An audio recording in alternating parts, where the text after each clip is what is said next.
June 12, 2026. A lot of people looked at the ticker and saw opportunity. I looked at it and saw a clock.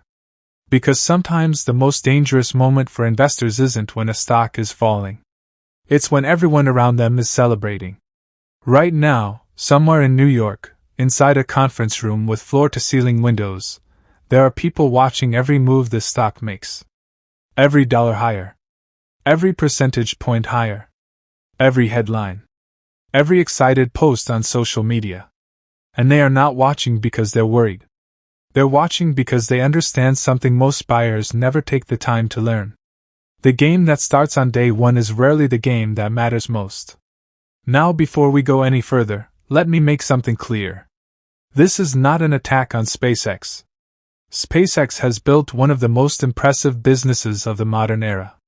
The company transformed the economics of launching rockets. It built a satellite network that reaches across the globe. It turned ideas that once sounded impossible into products millions use. So if you're looking for a video claiming SpaceX is doomed, you're in the wrong place. That's not what this conversation is about. This conversation is about the difference between a great company and a great stock purchase. Because those are not the same thing. Throughout market history, investors have lost enormous amounts of money by confusing one with the other. A company can be extraordinary. Its products can be extraordinary. Its future can be extraordinary. And still be a terrible investment at a particular price. That's the part nobody likes to discuss when excitement takes over. When people see a stock rising, they assume the rise itself is proof they should buy.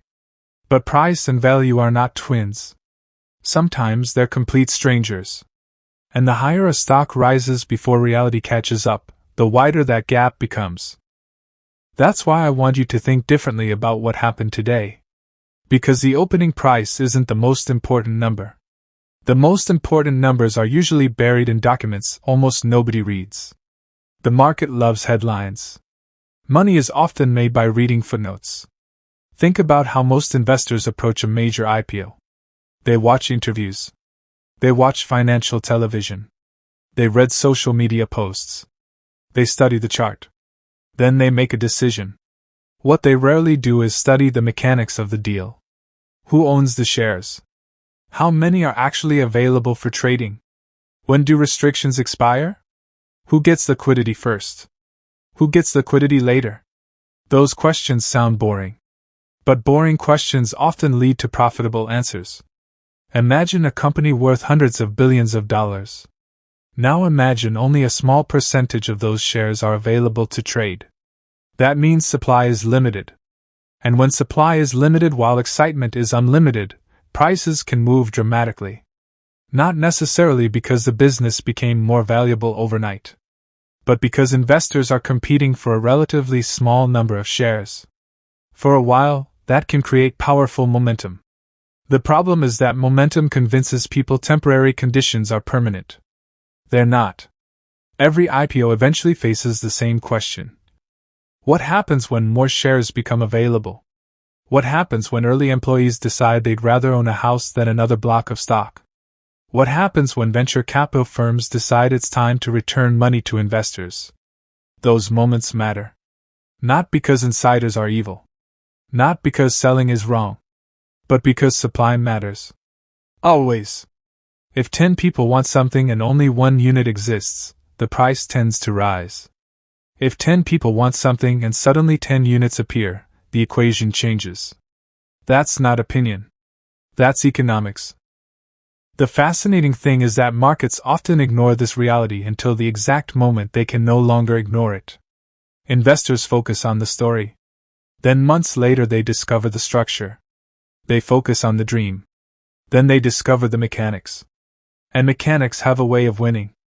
That's why smart investors spend less time asking, "How high can this go?" and more time asking, "Who benefits if it goes higher?" That second question changes everything. Because every transaction has another side. When someone buys, someone sells. When demand surges, someone eventually supplies stock. When excitement explodes, somebody somewhere is preparing to take advantage of it. Again, that's not sinister. That's simply how markets work. The mistake is believing everyone enters the game from the same position. They don't. Some participants have been waiting years. Some understand every date on the calendar. Some understand every lockup agreement. Most retail investors understand none of it. Instead, they focus on the chart. And the chart is usually the last thing you should study. The chart tells you what happened. The structure tells you what can happen next. That's a completely different skill. And it's one worth developing. Because opportunities don't disappear simply because you refuse to chase them. People are taught to fear missing out. They are rarely taught to fear overpaying. Yet overpaying has destroyed far more wealth than waiting. Think about the greatest companies of the last several decades. Many rewarded investors for years after going public. You didn't need perfect timing. You didn't need to buy on day one. You simply needed patience. Patience sounds boring. But patience is often just another word for discipline. The market constantly tries to convince you that every opportunity is urgent. Reality says otherwise. A truly great business usually remains a great business next quarter. And the quarter after that. If the investment case only works when you buy immediately, it probably wasn't a very strong investment case to begin with. That's why calendars matter. Stories are emotional. Calendars are objective. Stories can change every day. Calendars don't care how excited people are. A date arrives whether investors are ready or not. An earnings report arrives whether investors are ready or not. A lockup expiration arrives whether investors are ready or not. And when those events arrive, the market has to react. Not to hopes. Not to dreams. To facts. That's the transition every IPO eventually experiences. The transition from narrative to evidence. From speculation to results. From promises to numbers. So if there's one lesson worth remembering from today's excitement, it's this. Never let a headline replace homework. Never let momentum replace analysis. Never assume a rising price is proof of a good decision. And never forget that the loudest thing in the market is rarely the most important thing. The loud thing is today's price. The important thing is tomorrow's reality. The investors who succeed over decades aren't necessarily smarter. They simply spend more time studying the structure than the excitement. They look beyond the celebration. They look beyond the fear. They look beyond the noise. And while everyone else watches the screen, they're quietly watching the calendar. Because in markets, as in life, the obvious story is usually where the crowd is looking. The real opportunity often begins where the crowd stops paying attention.